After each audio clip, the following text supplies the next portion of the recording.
ಕರ್ತನಲ್ಲಿ ಕರೆಯಲ್ಪಟ್ಟಂಥ ಎಲ್ಲ ಸಹೋದರ ಸಹೋದರಿಗಳಿಗೂ ತಂದೆಯ ದೇವ್ರ ನಾಮದಲ್ಲೂ ನಮ್ಮ ರಕ್ಷಕರಂತ ಯೇಸು ಕ್ರಿಸ್ತನ ನಾಮದಲ್ಲೂ ಕೃತಜ್ಞತೆಯನ್ನು ಸಲ್ಲಿಸುತ್ತಾ ಎಲ್ಲರಿಗೂ ಮುಂಜಾನೆ ವಂದನೆಗಳು. ತಂದೆಯ ದೇವರು ರಾತ್ರಿಯೆಲ್ಲ ನಮ್ಮನ್ನು ಕಾಯ್ದು ಕಾಪಾಡಿ ರಕ್ಷಿಸಿ ಮತ್ತೊಂದು ಆವೃತ್ತಿ ಆತನ ಪಾದ ಬಳಿಯಲ್ಲಿ ಬರುವಂತೆ ಮಾಡಿದ ಅವಕಾಶಕ್ಕಾಗಿ ದೇವರಿಗೂ ಯೇಸು ಕ್ರಿಸ್ತರ ಕೃತಜ್ಞತೆಯನ್ನು ಸಲ್ಲಿಸುತ್ತಾ ಈ ದಿನದ ಮನ್ನವನ್ನು ಧ್ಯಾನ ಮಾಡುವುದಕ್ಕೆ ಮುಂಚಿತವಾಗಿ ನಾವು ಕಣ್ಣುಗಳನ್ನು ಮುಚ್ಚಿಕೊಂಡು ಪ್ರಾರ್ಥನೆ ಮಾಡೋಣ.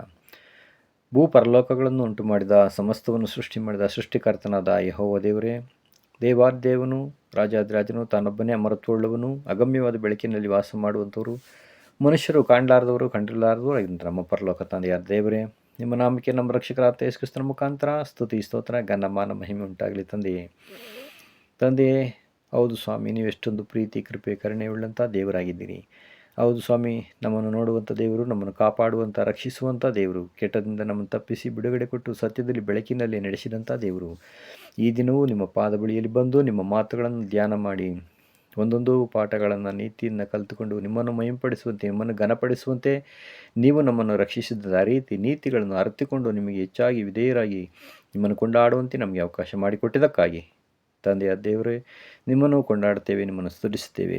ವಿಶೇಷವಾಗಿ ತಂದೆಯ ದೇವರೇ, ಇದನ್ನ ವಾಕ್ಯಗಳನ್ನು ಧ್ಯಾನ ಮಾಡಿ ಅವುಗಳಲ್ಲಿರುವಂಥ ಆತ್ಮಿಕ ಅರ್ಥವನ್ನು ತಿಳಿದುಕೊಂಡು ನಿಮ್ಮಲ್ಲಿ ನಂಬಿಗಸ್ತ ಮಕ್ಕಳಾಗಿ ಬಾಳುವಂತೆ ಸಹಾಯ ಮಾಡಿರಿ. ಈ ಒಂದು ಚಿಕ್ಕ ಪ್ರಾರ್ಥನೆಯನ್ನು ನಿಮ್ಮ ಮಗನು ನಮ್ಮ ರಕ್ಷಕನಾಗಿರುತ್ತೆ ಯೇಸು ಕ್ರಿಸ್ತ ನಾಮದಲ್ಲಿ ತಾಳ್ಮೆಯಿಂದಲೂ ವಿನಯದಿಂದ ಬೇಡ್ಕೊಳ್ತೇವೆ, ಪರಲೋಕ ತಂದೆಯೇ, ಆಮೇನ್.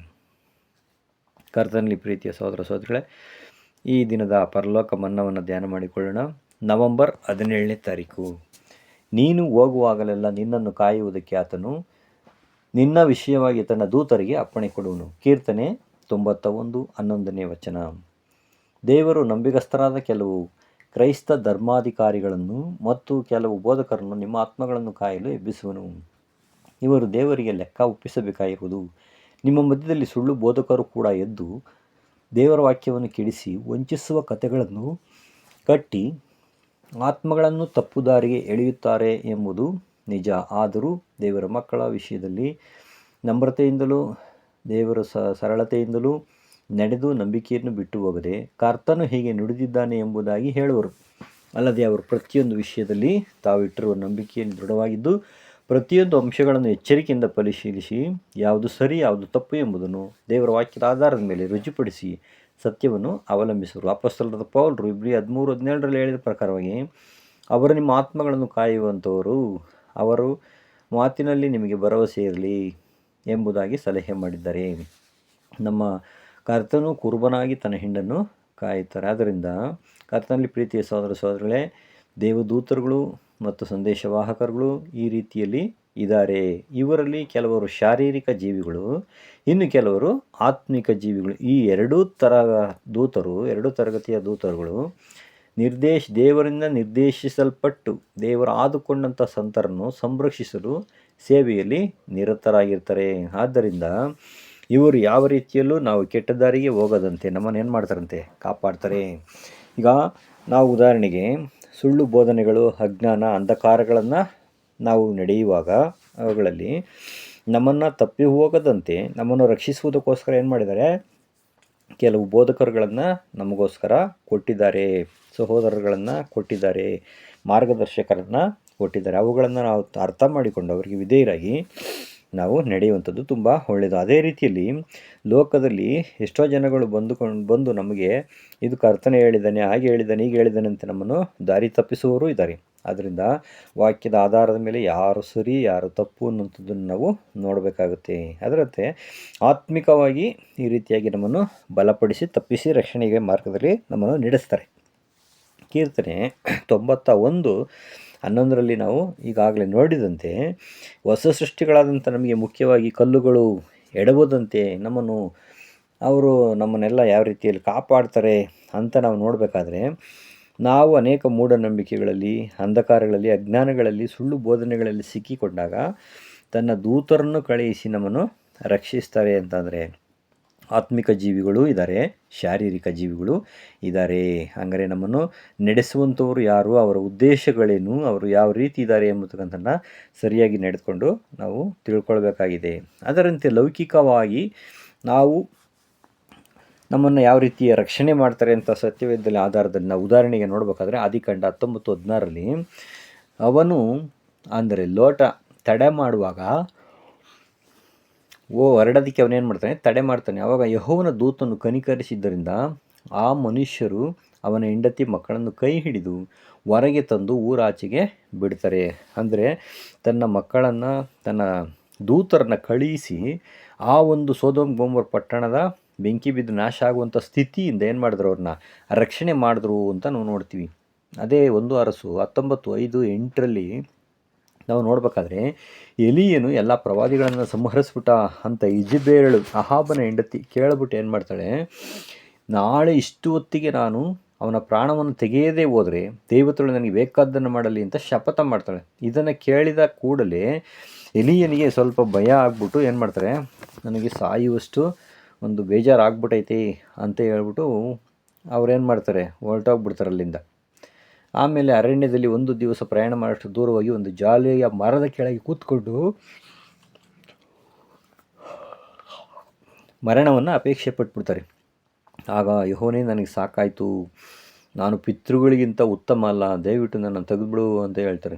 ಆಮೇಲೆ ಅದೇ ಪ್ರಾರ್ಥನೆ ಮಾಡಿ ಮಲಿಕೊಂಡಾಗ ಪಕ್ಕನೇ ಒಬ್ಬ ದೇವದೂತನವನ್ನು ತಟ್ಟಿ ಎಬ್ಬಿಸಿ, ಎದ್ದು ಊಟ ಮಾಡು ಅಂತ ಹೇಳಿ, ಎಲೀಯನೇ ಕೆಂಡದ ಮೇಲೆ ಸುಟ್ಟಿರುವಂಥ ರೊಟ್ಟಿ, ಒಂದು ತಂಬಿಗೆ ನೀರನ್ನು ಅವ್ರ ಹತ್ರ ಇರುವುದನ್ನು ಕಂಡು ಅವುಗಳನ್ನು ತೆಗೆದುಕೊಂಡು ತಿಂದು ಮತ್ತೆ ಮಲಿಕೊಂಡಾಗ ಮತ್ತೆ ದೇವದೂತ ಬಂದು ಎಬ್ಬಿಸಿ 2ನೇ ಸರಿ, ನೀನು ಬಹಳ ದೂರ ಪ್ರಯಾಣ ಮಾಡಬೇಕು, ನಿನ್ನ ಶಕ್ತಿ ಮೀರುವಷ್ಟು ಪ್ರಯಾಣ ಮಾಡೋದ್ರಿಂದ ಇವುಗಳನ್ನ ತಿಂದು ಕುಡಿ ಬಲ ಒಂದು ಅಂತ ಹೇಳಿ 40 ದಿನ ಹಗಲಿರುಳು ಪ್ರಯಾಣ ಮಾಡಿ ದೇವಗಿರಿಯಾದಂಥ ಹೊರೆಬ್ ಬೆಟ್ಟಕ್ಕೆ ಹೋಗ್ಬೇಕಾಗಿದೆ ಅಂತೇಳಿ ಆತನನ್ನು ಬಲಪಡಿಸುವುದನ್ನು ನಾವು ನೋಡ್ತೀವಿ.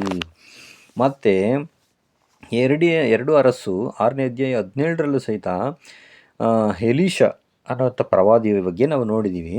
ಎಲೀಯನಾದ ಮೇಲೆ ನೆಕ್ಸ್ಟ್ ಪ್ರವಾದಿ ಬರ್ತಕ್ಕಂಥವ್ರು ಎಲೀಷ. ಅವರ ಹತ್ತಿರ ಇದ್ದಂಥ ಒಬ್ಬ ಶಿಷ್ಯ, ಅರಾಮ್ಯರ ಅರಸರು ಲಕ್ಷಾಂತರ ಒಂದು ರಥಗಳಿಂದ ಸೈನಿಕಗಳನ್ನು ಕಳಿಸಿ ಎಲೀಷನನ್ನೇ ಹಿಡ್ಕೊಂಬರ್ರಿ ಅಂತ ಹೇಳಿ ಕಳಿಸಿರ್ತಾರೆ. ಅದನ್ನು ನೋಡ್ಬಿಟ್ಟು ಏನು ಮಾಡ್ತಾನೆ, ಎಲೀಷನ ಶಿಷ್ಯ ತುಂಬ ಗಾಬರಿ ಆಗಿಬಿಡ್ತಾರೆ. ಆವಾಗ ಎಲೀಷ ಹೇಳ್ತಾರೆ, ದೇವರೇ ಇವನ ಕಣ್ಣುಗಳನ್ನು ತೆರಿ ಅಂತ ಹೇಳಿದಾಗ ಪ್ರಾರ್ಥನೆ ಮಾಡಿದ ತಕ್ಷಣ ಆ ಶಿಷ್ಯ ನೋಡ್ತಾನೆ, ಅಗ್ನಿಮಯವಾದಂಥ ಲಕ್ಷಾಂತರ ರಥಗಳು ಎಲೀಷನ ಸುತ್ತಗೆ ರಕ್ಷಣೆಗೋಸ್ಕರ ನಿಂತಿರುವುದನ್ನು ನೋಡ್ತಾನೆ. ಈ ರೀತಿ ತನ್ನ ಭಕ್ತರನ್ನು, ತನ್ನ ಮಕ್ಕಳನ್ನು ತಂದೆಯಾದ ದೇವರು ದೂತರ ದಂಡನ ಕಾವಲಿಸಿ ಏನು ಮಾಡ್ತಾರಂತೆ, ಕಾಪಾಡ್ತಾರೆ. ಅದನ್ನೇ ಹೇಳೋದು, ನೀನು ಹೋಗುವಾಗಲೆಲ್ಲ ನಿನ್ನನ್ನು ಕಾಯುವುದಕ್ಕೆ ತನ್ನ ದೂತರಿಗೆ ಅಪ್ಪಣೆ ಕೊಡುವನು, ಅವರು ಕಲ್ಲುಗಳು ತಗೊಳ್ಳದಂತೆ ನಿನ್ನನ್ನು ಏನು ಮಾಡ್ತಾರೆ, ಕೈಗಳಲ್ಲಿ ಎತ್ತಿಕೊಳ್ತಾರೆ ಅಂತ ನಾವು ನೋಡ್ತೀವಿ. ಕರ್ತನಲ್ಲಿ ಪ್ರೀತಿಯ ಸಹೋದರ ಸಹೋದರಿಗಳೇ, ಈ ರೀತಿಯಾಗಿ ಕಾಪಾಡ್ತಾರೆ. ಕೀರ್ತನೆ 34ರಲ್ಲೂ ಸಹಿತ ನಾವು ನೋಡ್ಬೋದು, ಯೆಹೋವನ ಭಯಭಕ್ತಿಯುಳ್ಳವರ ಸುತ್ತಲೂ ಆತನ ದೂತನು ದಂಡಿಳಿಸಿ ಕಾವಲಾಗಿದ್ದು ಕಾಪಾಡ್ತಾನೆ. ಯಾರನ್ನು ಕಾಪಾಡ್ತಾರೆ ಇವರು? ಎಲ್ಲರನ್ನು ಕಾಪಾಡ್ತಾರೆ. ಅಂದರೆ ಇಲ್ಲಿ ವಿಶೇಷವಾಗಿ ಯಾರನ್ನು ಕಾಪಾಡ್ತಾರೆ ಅಂತ ಹೇಳ್ತಾರೆ, ತನ್ನ ಭಯಭಕ್ತಿ ಉಳ್ಳವರ ಸುತ್ತಲೂ ಅಂದರೆ ದೇವರ ಮಕ್ಕಳಲ್ಲಿ ಯಾರು ದೇವರ ಹತ್ರ ಭಯಭಕ್ತಿಯಾಗಿರ್ತಾರೋ ಅವ್ರಿಗೆ ಯಾವ ಕೇಡುಗಳು ಸಮಸ್ಯೆಗಳು ಬರದಂತೆ ಅವರ ಸುತ್ತಲೂ ಏನು ಮಾಡ್ತಾರಂತೆ, ದೂತರ ದಂಡನ ದಂಡಿಳಿಸಿ ಕಾವಲಿದ್ದು ಕಾಪಾಡ್ತಾರಂತೆ. ನೋಡಿದ್ರೆ ನಮಗೋಸ್ಕರ ತಂದೆಯಾದ ದೇವರು ಏನೆಲ್ಲ ಸಹಾಯವನ್ನು ಮಾಡ್ತಾರೆ, ಇದನ್ನು ಕೇಳಿದ ತಕ್ಷಣ ನಮಗೆ ಎಷ್ಟು ಸಂತೋಷ ಆಗ್ತದೆ. ಕರ್ತನಲ್ಲಿ ಪ್ರೀತಿಯ ಸಹೋದರ ಸಹೋದರಿಗಳೇ, ಅದೇ ರೀತಿ ದಾನಿಯೇಲ್ ಗ್ರಂಥದಲ್ಲಿ ನಾವು ನೋಡಬೇಕಾದ್ರೆ 3:28ರಲ್ಲಿ ಶದ್ರಕ್, ಮೆಷಕ್, ಅಬೇದ್ನೆಗೋ ಅವ್ರನ್ನ ಬೆಂಕಿಯ ಹಾವಿಗೆಯೊಳಗೆ ಏನು ಮಾಡ್ತಾರೆ, ಹಾಕ್ಬಿಡ್ತಾರೆ. ಅವರು ಎಷ್ಟು ನಂಬಿಕೆಯಿಂದ ದೇವ್ರ ಮೇಲೆ ಬಿಟ್ಟು ಬೇರೆ ಯಾವುದನ್ನು ನಾವು ಪೂಜೆ ಮಾಡಲ್ಲ, ಆರಾಧನೆ ಮಾಡಲ್ಲ ಅಂತ ಹೇಳ್ಬಿಟ್ಟು ನಂಬಿಕೆಯಿಂದ ಇದ್ದಂಥ ಭಕ್ತರಾಗಿರ್ತಾರೆ. ಅಂಥವ್ರನ್ನ ಆ ಬೆಂಕಿಯಿಂದ ರಕ್ಷಣೆ ಮಾಡೋಕ್ಕೋಸ್ಕರ ತನ್ನ ದೂತನ್ನು ಕಳಿಸಿಕೊಟ್ಟು ಏನು ಮಾಡ್ತಾರೆ, ಕಾಪಾಡ್ತಾರೆ ಅಂತ ನಾವು ನೋಡ್ತೀವಿ. ಮತ್ತಾಯ 4:11ರಲ್ಲಿ ಯೇಸು ಸ್ವಾಮಿ ಸೈತಾನಿಂದ ಶೋಧಿಸಲ್ಪಡುವುದಕ್ಕಾಗಿ ಆತ್ಮನು ಆತನನ್ನು ಅಡವಿಗೆ ಒಯ್ದಿರ್ತಾರೆ. ಆ ಸಂದರ್ಭದಲ್ಲಿ ಯೇಸು ಸ್ವಾಮಿ 40 ದಿನ ಹಸಿವೆ ನೀರಡಿಕೆಗಳಿಂದ ಬಳಲಿ ಬೆಂಡಾಗಿ ಹೋಗ್ಬಿಟ್ಟಿರ್ತಾರೆ. ಅಂಥ ಸಂದರ್ಭದಲ್ಲಿ ಸೈತಾನು ಎಲ್ಲವನ್ನು ಶೋಧಿಸಿ ಏನು ಮಾಡೋಕ್ಕಾಗ್ದಲೇ ಬಿಟ್ಟು ಹೊರಟೋಗ್ಬಿಡ್ತಾರೆ. ಆವಾಗ ತುಂಬ ಬಳಲಿ ಹೋಗ್ಬಿಟ್ಟಿರ್ತಾರೆ. ಅಂಥ ಟೈಮಲ್ಲಿ ತನ್ನ ದೂತರನ್ನು ದಂಡಿಳಿಸಿ ಆ ದೂತರನ್ನು ಕಳುಹಿಸಿಕೊಟ್ಟು ಯೇಸು ಕ್ರಿಸ್ತರನ್ನ ಏನು ಮಾಡ್ತಾರೆ, ಬಲಪಡಿಸ್ತಾರೆ. ಅಪೊಸ್ತಲರ ಕೃತ್ಯ 12:7ರಲ್ಲಿ ಪೇತ್ರನ ಸೆರೆಮನೆಗೆ ಹಾಕ್ಬಿಟ್ಟಿರ್ತಾರೆ. ಅಪೊಸ್ತಲರು ಅವನಿಗೋಸ್ಕರ ಆಸಕ್ತಿಯಿಂದ ಪ್ರಾರ್ಥನೆ ಮಾಡ್ತಾ ಇರ್ತಾರೆ. ಆಗ ಹೆರೋದ ಬೆಳಿಗ್ಗೆನೇ ಸಭೆಯವ್ರ ಮುಂದೆ ಅದನ್ನು ಎಳ್ಕೊಂಡು ಬರಬೇಕು, ಏಕೆ ಅಂತ ಹೇಳ್ತಾರೆ, ದಂಡಿಸೋದಕ್ಕೆ ಅಥವಾ ಶಿಕ್ಷೆಗೋಸ್ಕರ ಅಂತ ಯೋಚನೆ ಮಾಡಿದಾಗಲೇ ಆ ರಾತ್ರಿಯಲ್ಲಿಯೇ ದೂತನನ್ನು ಕಳಿಸಿ ಏನು ಮಾಡ್ತಾರೆ, ಬಿಡುಗಡೆಯನ್ನು ಮಾಡ್ತಾರೆ. ಆದ್ದರಿಂದ ಕರ್ತನಲ್ಲಿ ಪ್ರೀತಿಯ ಸಹೋದರ ಸಹೋದರಿಗಳೇ, ತನ್ನ ಮಕ್ಕಳನ್ನು ಯಾವ ರೀತಿಯಲ್ಲಿ ಬೇಕಾದರೂ ರಕ್ಷಿಸಲು ಸಮರ್ಥ ಇದ್ದರೆ ನಮ್ಮ ತಂದೆಯ ದೇವರು ಅನ್ನೋದನ್ನ ನಾವು ತಿಳ್ಕೊಂಡಾಗ ಎಷ್ಟೊಂದು ಸಂತೋಷ, ನಮಗೆ ಆನಂದ ಉಕ್ಕುತ್ತದೆ ಅನ್ನೋದನ್ನು ನಾವು ಯೋಚನೆ ಮಾಡಬೇಕು. ಅದಕ್ಕೋಸ್ಕರ ಹೊಸ ಸೃಷ್ಟಿಗಳಾದಂಥ ನಮಗೆ ಯಾವ ರೀತಿಯಲ್ಲಿ ತೊಂದರೆ ಆಗ್ದಂಗೆ ತನ್ನ ಮಕ್ಕಳು, ತನ್ನ ಭಕ್ತರು ಅಂತ ಅವರು ಆಸೆ ಇಟ್ಟುಕೊಂಡು ನಮ್ಮನ್ನೇನು ಮಾಡ್ತಾರಂತೆ, ರಕ್ಷಣೆ ಮಾಡ್ತಾರೆ. ಇಂಥವೆಲ್ಲ ನಾವು ಧ್ಯಾನ ಮಾಡೋದರಿಂದ ನಮ್ಮಲ್ಲಿ ದೇವರಲ್ಲಿ ನಂಬಿಕೆ, ವಿಶ್ವಾಸ ಹೆಚ್ಚಿ ದೇವರನ್ನ ಹೆಚ್ಚಾಗಿ ಕೊಂಡಾಡುವಂತೆ ಆಗುತ್ತೆ. ತಂದೆಯ ದೇವರು ಇಂಥ ಅಮೂಲ್ಯವಾದಂಥ ಒಂದು ಮನ್ನವನ್ನು ಇವತ್ತು ನಮಗೆ ಅನುಗ್ರಹಿಸಿದ್ದಕ್ಕಾಗಿ ತಂದೆಯ ದೇವರಿಗೂ ನಮ್ಮ ರಕ್ಷಕರಾದಂಥ ಯೇಸು ಕ್ರಿಸ್ತರಿಗೆ ನಾವೇನು ಮಾಡೋಣ, ಕೃತಜ್ಞತೆಯನ್ನು ಸಲ್ಲಿಸೋಣ. ತಂದೆಯ ದೇವರು ಇವೆಲ್ಲರನ್ನು ಆಶೀರ್ವದಿಸಿ ಕಾಪಾಡಲಿ. ಆಮೇನ್.